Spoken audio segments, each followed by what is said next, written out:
মসজিদে নববীতে নামাজে দাঁড়িয়ে গিয়েছে। আল্লাহর নবীর সাহাবীরা পিছনে নামাজের ইমামতিতে, আবু বকর রাদিয়াল্লাহু তাআলা আনহু। আল্লাহর নবীর হুঁশ ফিরে পাওয়ার পরে আল্লাহর নবী বললেন, ওগো আয়েশা, মসজিদে নববীতে কি নামাজ কায়েম হয়েছে নাকি? আম্মা আয়েশা রাদিয়াল্লাহু তাআলা আনহা বললেন, ওগো নবী, আপনার একবার হুঁশ যায়, একবার হুঁশ আসে। এই কারণে আমার পিতার অনুমতিতে, আমার পিতার ইমামতিতে, আপনার সাহাবীদের অনুমতিতে, আমার পিতার ইমামতিতে নামাজ শুরু করে দিয়েছে। আল্লাহর নবী বললেন, ওগো আয়েশা, তুমি আমার মুখটা ঘুরিয়ে দাও, মসজিদে নবীর দিকে আমার মুখটা ঘুরাও, আর আমার একটু হেলান দিয়ে বসিয়ে দাও। হেলান দিয়ে বসিয়ে দিলেন। আল্লাহর নবী মসজিদের নবীর দিকে তাকানো, চোখ থেকে অশ্রু বিগলিত হচ্ছে, চোখ থেকে অশ্রু ঝরে পড়ে, দাড়ি ভিজে টপ টপ করে জমিনের উপরে তো করলো। আমার পায়ের জুতা দুটা আটকে গেল রক্তের কারণে। ও আয়েশা, শুধু তাই নয়, আমার মক্কা জন্মভূমি, মাতৃভূমি, যেই মক্কায় বড় হয়েছি, যেই মক্কায় বেড়ে উঠেছি, ওই মক্কায় আমার থাকতে দিল না, হিজরত করতে হলো, মদিনায় চলে আসতে হলো। আমি 27টি যুদ্ধ করলাম নিজ হাতে তরবারি নিয়ে। উহুদের ময়দানে দান্দান মুবারক শহীদ হয়ে গেল, মাথার হেলমেট ভেঙে মাথায় ঢুকে গেল। এত কিছু করলাম যেই নামাজ কায়েম দেখার জন্যে। আজকে আমার অসুস্থতায় যখন আমার বন্ধু আবু বকরের ইমামতিতে আমার সাহাবীরা নামাজে দাঁড়িয়েছে, তখন আমার মনের চোখ দেখে নিল, কিয়ামত পর্যন্ত এমন করে আমার উম্মতের আজান হইলে মসজিদে জামাতে দাঁড়িয়ে আল্লাহর ইবাদত বন্দেগী করবে। ও আয়েশা, এটা আমার মনের চোখ দেখার পরে আমার অশ্রু বিগলিত হয়েছে। আমার এই কান্না কোনো কষ্টের কান্না নয়, বরং এই আমার কান্নাটা হলো প্রাপ্তির কান্না, আনন্দের কান্না। সুবহানাল্লাহ। সেই নামাজ আমরা ছেড়ে দিয়েছি। রোজার মাসে রোজায় অবহেলা করি, দোকানগুলো ঘিরে দিয়ে, সেই দোকানের মধ্যে চায়ের ব্যবসা, হোটেল রেস্টুরেন্টের ব্যবসা, আমার ভাইয়েরা যাদের ব্যবসা আছে, এই দোকানগুলো ঘিরে দিয়ে যদি কোনো মুসলমানকে খাওয়া, সে তো খাইলো পায়খানা, আর আপনি বিক্রি করলেন পায়খানা। ঠিক না বে ঠিক? রোজার মাসে দিনের বেলায় খাওয়া কি হারাম? হারাম মানে কি? কুত্তার গোশ, শুকুরের গোশ যেমন হারাম, রোজার মাসে দিনের বেলায় খাও তেমন হারাম। যেই খাদ্যটা খাই, আপনি যদি জানেন এটা দিনের বেলায় খাবেন, তাইলে বিক্রি করলেন মানে হারাম জিনিস বিক্রি করলেন। আর যদি আপনার অজান্তে অযাচিত ভাবে হয়ে যায়, সেটার জন্য আপনি দায়ী হবেন না, বেচা কিনা করতে পারবেন, কিন্তু দিনের বেলায় হোটেল রেস্তোরাঁগুলো চালানো যাবে না। হিন্দুদের কাছে, অসুস্থ মানুষদের কাছে বিক্রি করতে পারবেন। আল্লাহ রমজানের রোজা আমাদের উপরে ফরজ করেছেন, কিন্তু অসুস্থ যারা, মুসাফির যারা, তাদের জন্য শিথিল করেছেন। আর মা বোনেরা যখন এই সময় অসুস্থ থাকবে, তখন তারা পরবর্তীতে এটা কাজা আদায় করে দিবে, কাফফারা দেয়া লাগবে না। ওগো আমার ভাইয়েরা, মুসাফির থাকলে যখন সফর শেষ হবে তখন আদায় করে দিতে হবে। অসুস্থ থাকলে সুস্থ হইলে আদায় করে দিতে পারবেন, যদি সুস্থ না হয় করা লাগবে না। কিন্তু যদি কেউ ইচ্ছাকৃত একটা রোজা নষ্ট করে, সব সামর্থ্য থাকার পরেও রোজা যদি একটা ভেঙে ফেলে, তাইলে তার কয়টা থাকা লাগবে? 60টা। কয়টা? যদি এই 60টার মধ্যে আবার একটা ভাঙে, আবার 60টা। রমজানের রোজা কি বরকত আল্লাহ আমাদের দিল। ওগো আমার ভাইজানেরা, 15টা বছর ধরে কোরআনের মাহফিল, আর এই মাহফিলে এমন কোন বক্তা নাই বাংলাদেশের যারা আসে নাই। এই বছরই ছিল প্রথম দিন মাওলানা আল আমিন সাইফি আলমগীর হোসেন বিপ্লবী। এছাড়াও আর অন্য দ্বিতীয় দিন ছিল কিনা মাওলানা মোল্লা নাজিমুদ্দিন সাহেব, ছিল আব্দুল কাইয়ুম মিয়াজি, আরো অন্যান্য উলামায়ে কেরাম। তৃতীয় দিন ছিল হযরত মাওলানা মুহাদ্দিস রফিকুল্লাহ আফসারী। আপনার লাকসামের সন্তান আজ আসার সময় কথা হয়েছে, বড্ড ভালো মানুষ, বড্ড স্নেহ করে, মায়া করে, মমতা করে। রফিকুল্লাহ আফসারী ভাই, মনে হয় আমার মিজান ভাইকেও ফোন দিয়েছিল, বিয়ার কথা গিয়েছিল ভাইজান। হ্যাঁ, কালকে হ্যাঁ, রফিকুল্লাহ আফসারী সাহেব ছিল। এছাড়াও ছিল ফেরদৌসুর রহমান, আর আজকে অপেক্ষমান রয়েছেন মাওলানা আব্দুল সালাম যুক্তিবাদী বগুড়া, এবং আমি কবির বিন সামাদ এসেছি। এছাড়াও আরো উলামায়ে কেরাম রয়েছেন যারা কোরআনের কথাগুলো বলবেন, কোরআন থেকে শোনাবেন। ওগো আমার ভাইয়েরা, 15টা বছর ধরে আয়োজন করে আমরা কি শুনলাম, কি জানলাম, কি মানলাম। সারা জীবন খালি ওয়াজ শুনলাম মানলাম না, তা তো হবে না। হবে? মানার দরকার আছে না নাই? আগে মানতে হবে, না মানলে ওয়াজ শুনে কোনো লাভ। শেখ হাসিনাকে বললাম বাড়াবাড়ি কম করে করো, মারামারি করো না, পিটাপিটি করো না, গুলি করো না, খুন করো না, গুম করো না, অন্যায় করো না। আজ হোক কাল হোক বাংলাদেশের জনগণ কিন্তু বাংলাদেশে রাখবে না, দাদার দেশে চলে যাওয়া লাগবে। বলা হয়েছে না হয় নাই? কথা কয় না হয়েছে না হয় নাই? কথা শুনলো না, বাড়াবাড়ি করতেই থাকলো করতেই থাকলো। আলেমদের ধরে জেলখানায় ভরে, মাওলানা মুফতিদের হাতে হাত করা, পায়ে ডান্ডা বেড়ি, আহারে গুলি করে নির্বিচারে মানুষ মারে রে। আমার ছাত্ররা রাজপথে আসলো, তাদের উপরেও গুলি করলো। আল্লাহ বলল তোর বাড়াবাড়ির সীমারেখা পার হয়ে গেছি, এখন আর বাংলাদেশে থাকা হবে নারী। ঠিক না বেঠে? ক্ষমতায় কেউ স্থায়ী হয় না, হোক না সে হাসিনা কিবারে না, চেয়ারটা চিরকাল থাকে না। ক্ষমতায় কেউ স্থায়ী হয় না, মুজিবুর বেশি দিন থাকেনি, জিয়াউর কেউ তো রাখেনি। মুজিবুর বেশি দিন থাকেনি, জিয়াউর কেউ তো রাখেনি। এরশাদ চলে গেছে পৃথিবী ছেড়ে, এরশাদ চলে গেছে পৃথিবী ছেড়ে, কেউ আজ তার কথা কয় না। ঠিক না বেঠে? ক্ষমতায় কেউ স্থায়ী হয় না, হাসিনা ক্ষমতা ধরে রাখতে আয়না ঘর বানিয়েছিল, জনগণের রোশানলে দাদার দেশে পালিয়ে গেল। হাসিনা ক্ষমতা ধরে রাখতে আয়না ঘর বানিয়েছিল, জনগণের রোশানলে দাদার দেশে পালিয়ে গেল। ডিবি হারুনের পাশে আর, ডিবি হারুনের পাশে আর পরিমণিদের দেখা যায় না। ঠিক না বেঠে? ক্ষমতায় কেউ স্থায়ী হয় না, হোক না সে হাসিনা কিবারে না, চেয়ারটা চিরকাল থাকে না। ঠিক না বেঠে?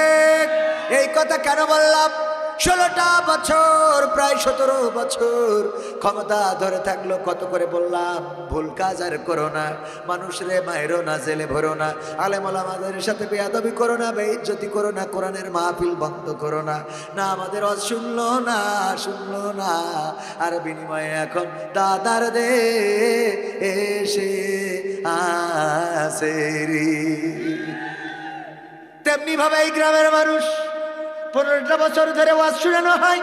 আমার মিজান কবিরাজ ভাই অনেক কষ্ট করে আয়োজন করেন, লাইটিং, মাইকিং, প্যান্ডেল, পোস্টার, কত সুন্দর করে প্রচার করে যান। ওগো ভাইয়েরা আসেন, কোরআনের মাহফিলে আসেন, কিছু কথা শোনেন, কিছু আমল করেন। দুনিয়ার জীবনটা সুন্দর হয়ে যাবে, পরকালের জীবনটা মুক্তির হয়ে যাবে। না না, এই 15 বছর ধরে শুনলেন না, শুনলেন না। মনে রেখেন বলো হাসিনার মতো হইতে পারে রে। ঠিক না বেঠি? এমপিরা সব কথায় গেল, মন্ত্রীরা সব কথায় গেল, কোথায় কাদের কাকা? তাদের ছাড়া দেশটা এখন লাগে ফাঁকা ফাঁকা। পালাবো না, পালাবো না, প্রয়োজন হলে ফখরুলের বাসায় গিয়ে উঠব। ঠাকুরগাঁওয়ে বাসা আছে না, জায়গা দেবে? পালাবে না, পালাবে না, যাই না তবু দেখা। পালাবে না পালাবে না যাই না তবু দেখা তাদের সারা দেশটা এখন লাগে ফাঁকা ফাঁকা ওদের সারা দেশটা এখন লাগে ফাঁকা ফাঁকা আইন মন্ত্রী আটকে গেল আইনেরই ফাঁকে দাড়ি ছাড়া দরবেশের ভণ্ড ভণ্ড লাগি ঠিক না ঠিক আইন মন্ত্রী আটকে গেল আইনেরই ফাঁকে দাড়ি ছাড়া দরবেশের ভণ্ড ভণ্ড লাগে শুনছি কত নেতা নেত্রী খাইতেছে ভাই ডান্ডা বিচারপতি কালামানিকের ফাটিয়েছে আন্ডা পলকের ঝলক গেল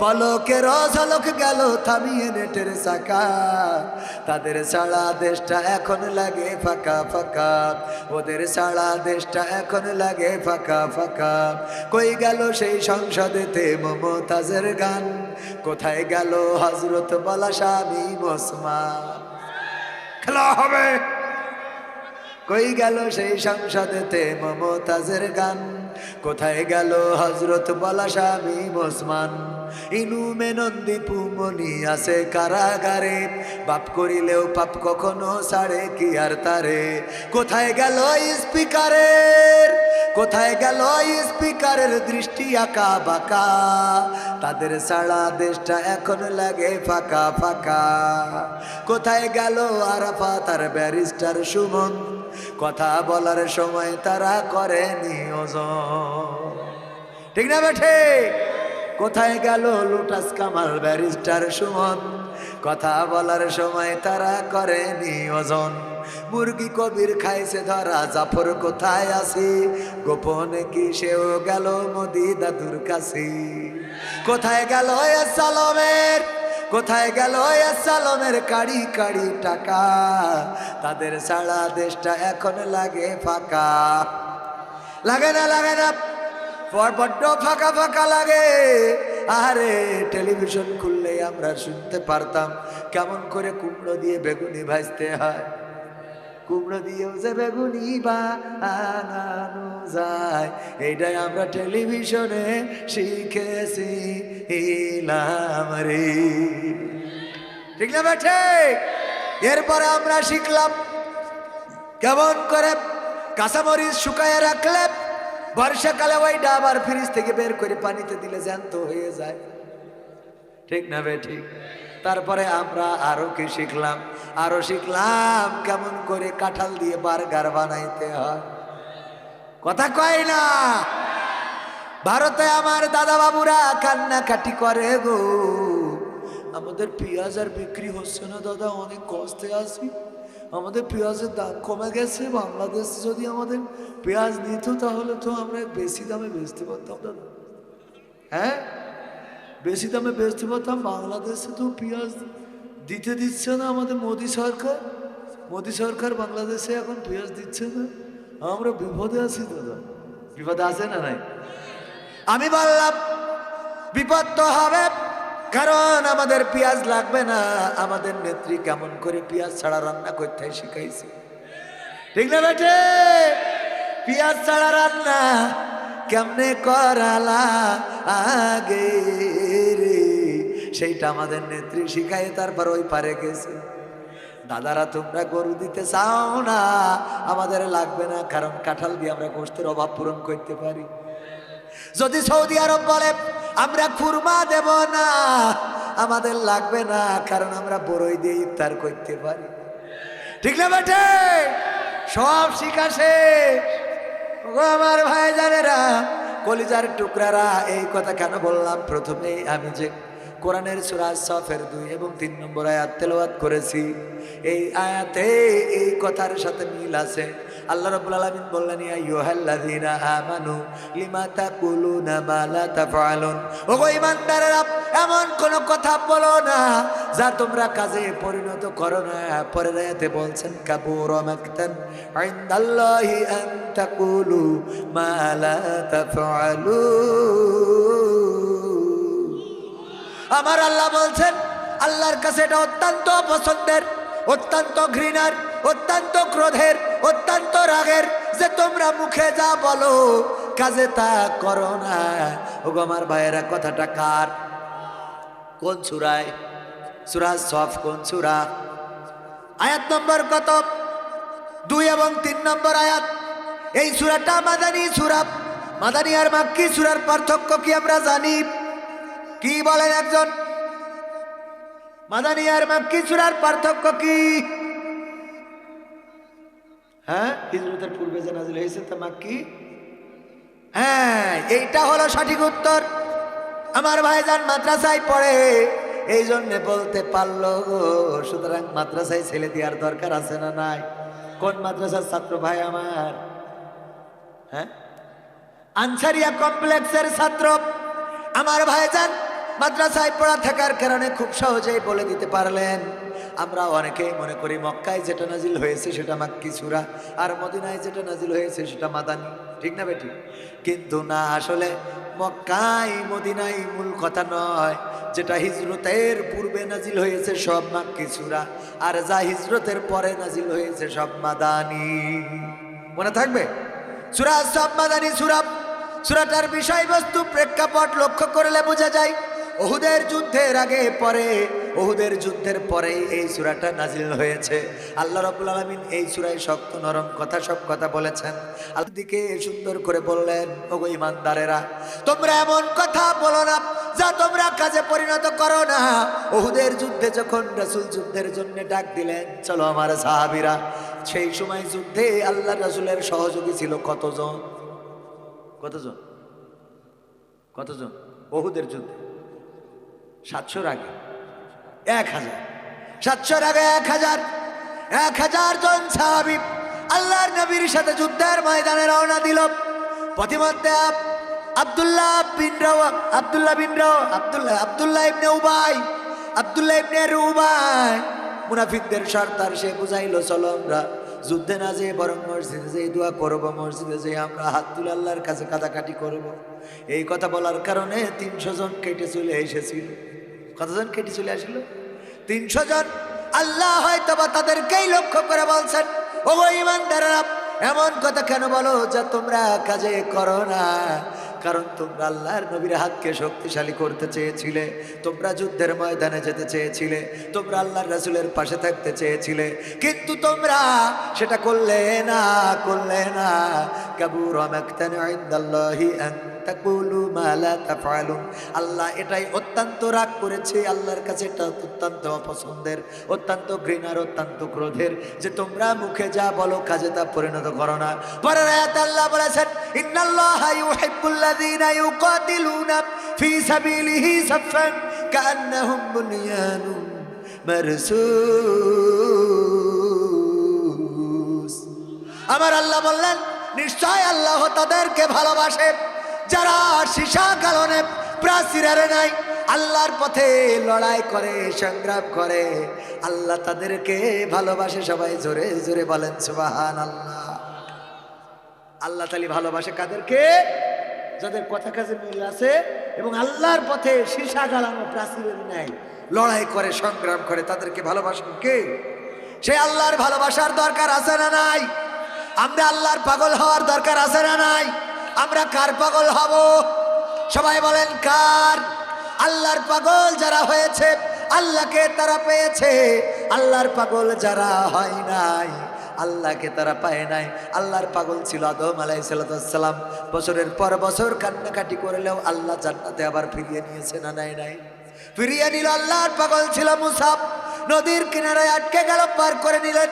আল্লাহর পাগল ছিল ইব্রাহিম, আগুনের মধ্যে ফেলা হলো, সেই আগুন ফুল বাগান হয়ে গেল। আল্লাহর পাগল ছিলেন আইয়ুব আলাইহিস সালাম, সমস্ত গায়ে কুষ্ঠ রোগ হয়ে গেল, পোকা হয়ে গেল। আল্লাহ রাব্বুল আলামিন পোকা থেকে রেহাই করে দিলেন।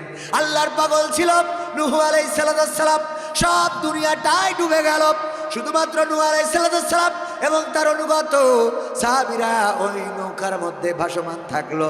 40টা দিন বন্যা হলো, 40 দিনের মধ্যে দুনিয়া শেষ হয়ে গেল। কিন্তু নূহ আলাইহিস সালামকে যারা ঈমান এনেছে, নূহ আলাইহিস সালামের প্রতি যারা ঈমান এনেছে, আল্লাহর প্রতি যারা ঈমান এনেছে, তারা সবাই বেঁচে গেল। এরপরে আল্লাহর পাগল ছিল আরো খারাপ। যুগে যুগে যত নবী, যত ওয়ালি, যত আউলিয়া পৃথিবীর পরে এসেছে তারা আল্লাহর পাগল ছিল আর আল্লাহর পাগল থাকার কারণে আল্লাহকে তারা পেয়েছে, বিনিময়ে আল্লাহ তাদের জন্য জান্নাত নির্ধারিত করে দিয়েছেন, তাদের জন্য জান্নাত নির্দিষ্ট হয়ে গেছে। আর আমরা যারা দুনিয়ার পাগল আমরা দুনিয়া পাবো, আমরা যারা বউয়ের পাগল আমরা বউ পাবো, আমরা যারা নায়িকার পাগল নায়িকা পাবো, টেলিভিশনের পাগল টেলিভিশন পাবো, আমরা যারা চায়ের পাগল চা পাবো, তাসের পাগল তাস পাবো, আমরা দুনিয়ায় যার পাগল হব আল্লাহ সেইটাই আমাদের নসিবে করে দেবেন, বিনিময়ে পরকালে আমাদের জন্য কোনো কিছু থাকবে না।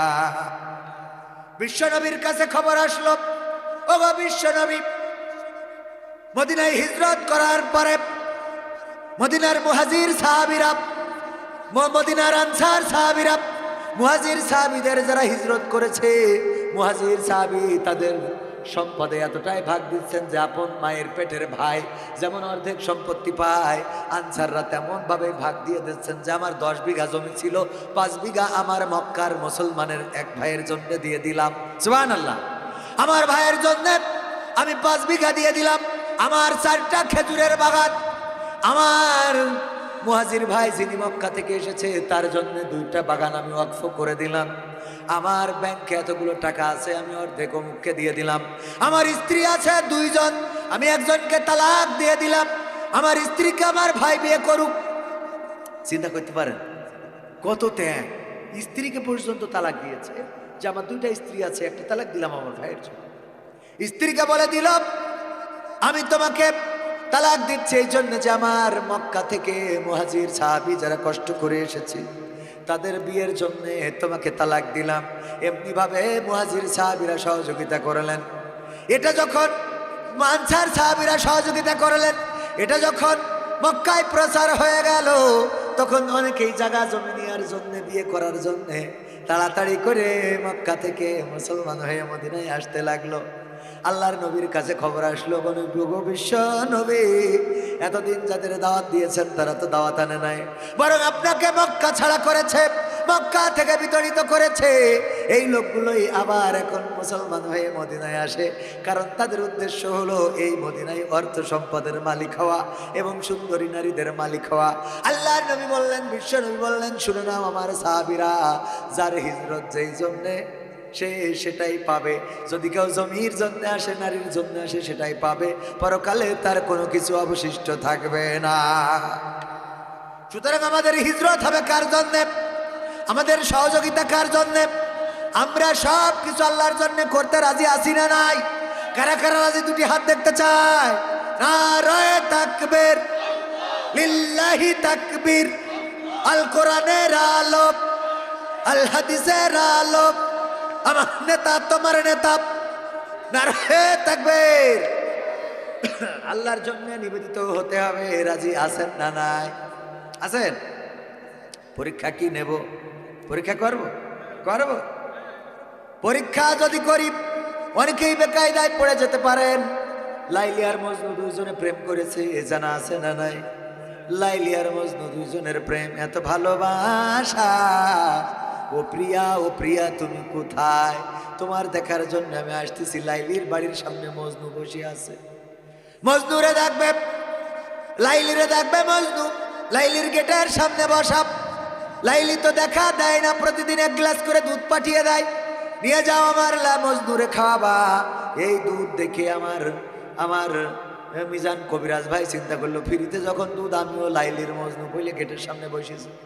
আর একজন লাকসামের সেও বলছে আমি লাইলির মজনু বসেছে, আর এক যুবক বলছে আমিও লাইলির মজনু বসেছে। এই করতে করতে 1জন থেকে 100 কুরাস করিয়েছে। লাইলির বান্ধবীরা বলল, ওগো লাইলি, আর তো দুধ খাওয়ানো সম্ভব না, কারণটা কি? তোমার মজনু ছিল আগে 1জন, এখন 100+ সেঞ্চুরি ছাড়াই গেছে, এত দুধ কোথা থেকে দেব? লাইলি বলে আমার মজনু তো লাগবে 1জন, আমি 100 জন তো নিতাম না। কয় 1জন মজনু কেমন করে বাছাই করবো তার মধ্যে থেকে? কয় আজকে বুদ্ধি করো, গ্লাস নিয়ে যাও, একটা খালি গ্লাস, যেই গ্লাসে দুধ খাওয়া ওই গ্লাসে দুধ নিয়ে যাওয়ার দরকার নেই, নিয়ে যাওয়া খালি গ্লাস আর একটা ছুরি নিয়ে যাও। নিয়ে যাওয়ার পরে বলবা লাইলি আজকে রক্ত চেয়েছে, রক্ত দিবাকে। যখন এসে মিজান, আমাদের মিজান কবিরাজের ধরেছে যে লাইলি রক্ত চাইছে, বলছে খেয়ে কাজ নেই, আমি রক্ত দেবো না, আমার খেয়ে কোনো কাজ নেই। এই বলে উঠে হাঁটা দিয়েছে আমার, বলেছে। আমি বললাম আমারও সময় নেই, ওয়াজ করতে যাইতে হবে, আমারও সময় নেই। আর একজনের বলেছে সে উঠে চলে গেছে, এমনি ভাবে লাকসাম, কুমিল্লা, নোয়াখালী সব ফাঁকা করে দেশ। অরিজিনাল যেই মজনু বসে আছে তার কাছে যেয়ে যখন বলেছে লাইলি রক্ত চেয়েছে, এক গ্লাস রক্ত দাও, বলছে দাও, ছুরি দাও, গ্লাসটা ধরো। আপনি ঘেঁষাং করে হাতে পোষ বাঁধায় কেটে রক্ত দিয়ে বলছে যাও নিয়ে ছেড়ে দাও। আমি মজনু লাইলির জন্য এক গ্লাস রক্ত পাঠিয়ে দিলাম। আসল মজনু পাওয়া গেল না, গেল না, গেছে না, যায় না। আল্লাহর পাগল যারা, তাদেরও মাঝে মাঝে রক্তের জন্য ডাক দেওয়ার আগে তাদেরও মাঝে মাঝে কিছু হাত কেটে রক্ত ঝরানো লাগে। যদি সেটা ঝরাতে পারে তবে বোঝা যায় তারা আল্লাহর পাগল। আর আল্লাহর রাস্তায় যারা এইভাবে রক্ত দেয়, আল্লাহ বলেছেন ইন্নাল্লাহা আশতারা মিনাল মুমিনিনা আনফুসাহুম ওয়া আমওয়ালাহুম বিআন্না লাহুমুল জান্নাহ। কথা কি বোঝা গেছে? আমার আব্বাজান পৃথিবী থেকে বিদায় নিয়েছে আজ থেকে 22 বছর আগে। 23 বছর হয়ে গেল 5 জানুয়ারি। আজকে জানুয়ারি কত? 11 জানুয়ারি। আজকে 6 দিন হয়ে গেল, তার মানে 23 বছর 6 দিন চিরজনমের মতো বিদায় নিয়ে চলে গেল। যেই দিন আব্বা ছিল ওই দিন পয়সা ছিল না, যেই দিন আব্বা নাই রে ওই দিন পয়সা হয়েছে। আব্বারে এখন আঙুর কিনে খাওয়াবো। আজকে 22টা 23টা বছর হয়ে গেল। এই 23 বছর আর আব্বাকে আব্বা বলে ডাকা হয় না, আব্বার জন্য আর ফল কেনা হয় না, আব্বার জন্য আর কাপড় কেনা হয় না। ওগো আমার ভাইরা, এমন আব্বা হারা কয়জন আছেন একটু দেখতে চায়? আব্বা নাই রে, চিরজন্মের মতো বিদায় নিয়ে চলে গেছে। আবার জনম দুঃখিনী মা, আমার মা বেঁচে আছেন। অনেকের আছে মা নাই।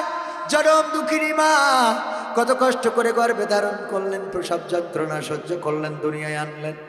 এমন মা জননী কাদের নাই একটু হাত দেখতে চাই? এই মানুষগুলোর মা নাই, মাও নাই, বাবাও নাই, কয়জন দেখতে চাই?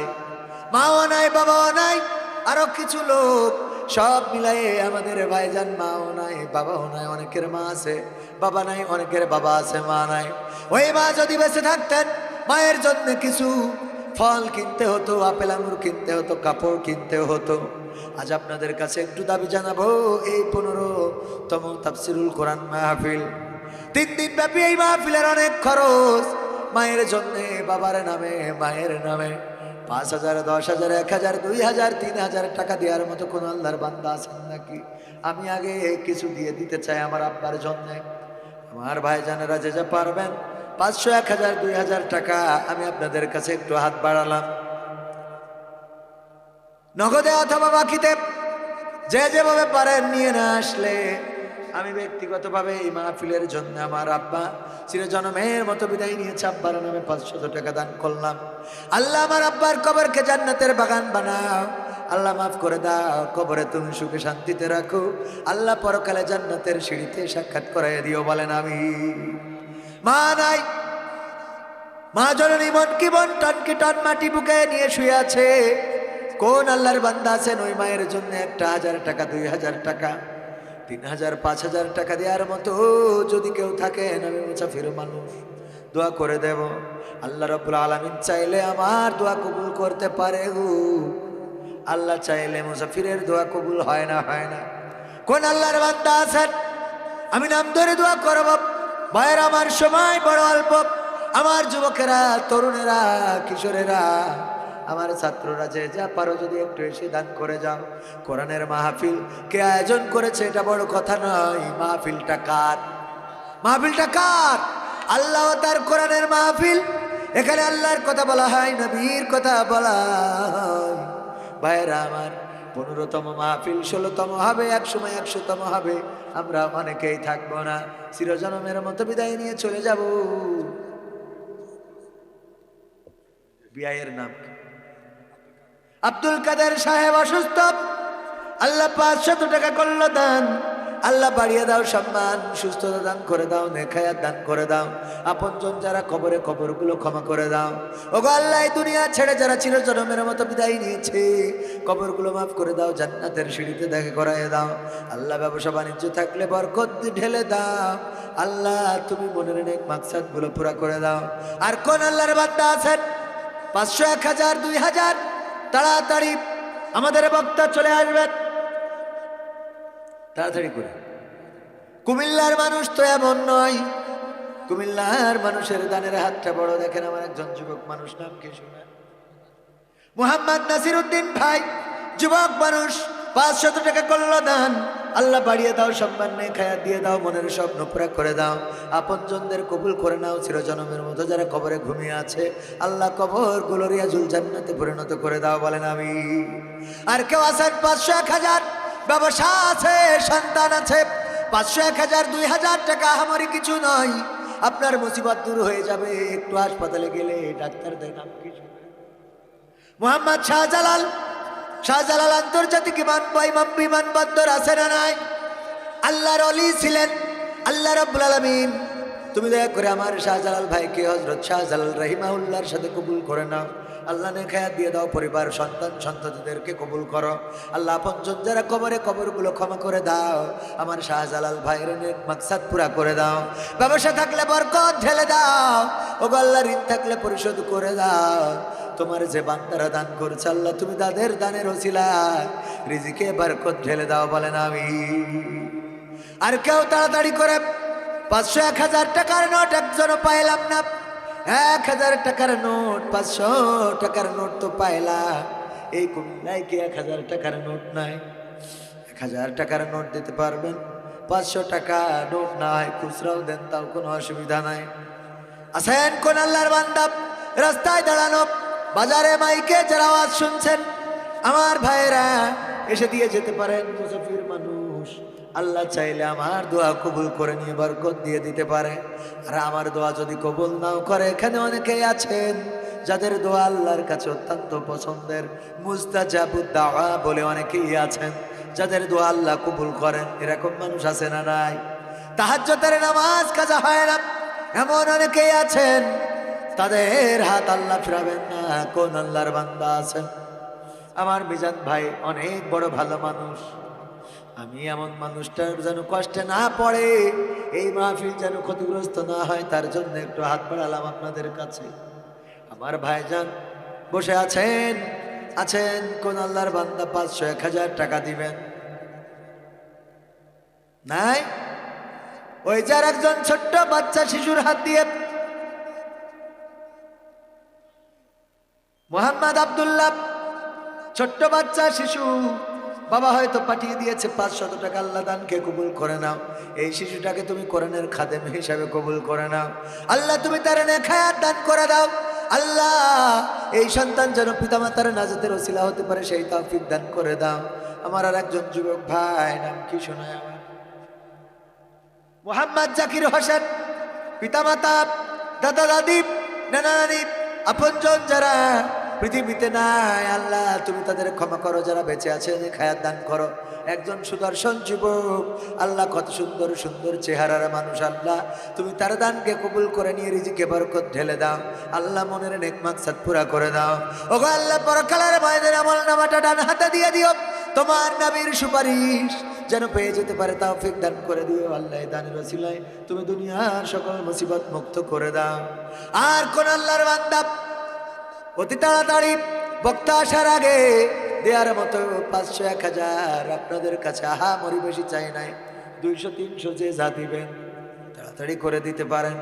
বক্তা আসার আগে দিয়ে দিতে পারেন। আমার আবার যশোরে যেতে হবে, সকালবেলা মাদ্রাসা ধরতে হবে। একটু যদি তাড়াতাড়ি আসতেন। হ্যাঁ আল্লাহর বান্দারা, স্টেজে যারা বসে আছেন ওরা চিন্তা, যারা সামনে তারা চিন্তা করছে স্টেজের লোক না দিলে দেব না, চেয়ারে বসে থাকবেন, টাকা দেবেন না, তা হবে না। বের করেন 500, 1000, 2000। কোন আল্লাহর বান্দা আছেন? না হইলে বাকিতে নামটা লিখাই দেন, ভাইয়ের কাছে পরে দিয়ে দেবেন। বাকিতে দেওয়ার মতো বাকিতে দেবেন। দেয় না, আমাদের ওদিক তো দেয়। মাহফিল কমিটির একজন 300 টাকা দিল, আল্লাহ দানকে কবুল করো, নেখায়াত দাও, মনের স্বপ্ন পুরা করে দাও, আপন জনদের কবুল করে নাও, এই দানের ওসিলায় মনের নেক মাকসাদ পুরা করে দাও। আসেন আর কোন আল্লাহর বান্দা অতি তাড়াতাড়ি যা আছে পকেটে নিয়ে আসতে পারে না, মুসাফির মানুষ, বড় আলেম না, মুসাফির হিসেবে দোয়া করে। শামসুল হক সাহেব বাড়ি হরিচ্চর, হরিচ্চরে বাড়ি।